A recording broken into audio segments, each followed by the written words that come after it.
Pour conclure, nous allons vous prouver si le Coran vient bien de Dieu. Car comme il a été dit, si celui-ci provient de Dieu, il doit contenir des miracles. Et si vous lisez le Coran, vous verrez qu'il contient des informations qui ne pouvaient être connues à l'époque, c'est-à-dire il y a 1400 ans. Mohamed était un homme qui vivait en plein milieu du désert d'Arabie, là où la technologie n'existait pas. À cette époque, il n'y avait pas d'électricité, aucun appareil électronique, rien de tout ça. Les gens vivent de la terre, se déplacent en chameau.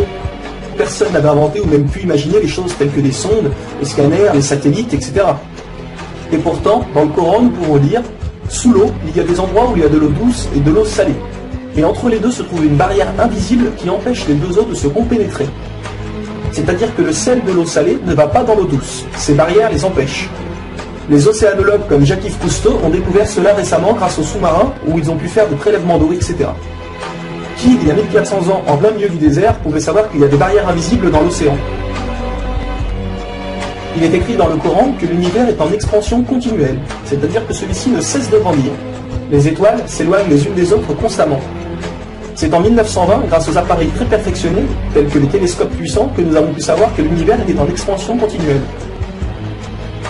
Qui, il y a 1400 ans, pouvait connaître cette information? Nous savons aujourd'hui que les montagnes sont comme des piliers et possèdent des racines.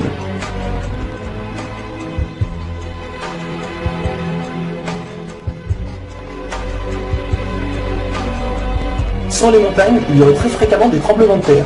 Nous savons grâce aux récentes découvertes qu'elles servent à la stabilisation de l'écorce terrestre.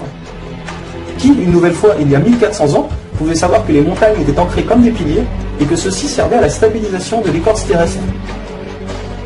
Il est écrit dans le Coran que Dieu a créé les 7 cieux et la terre par le même nombre, c'est-à-dire 7.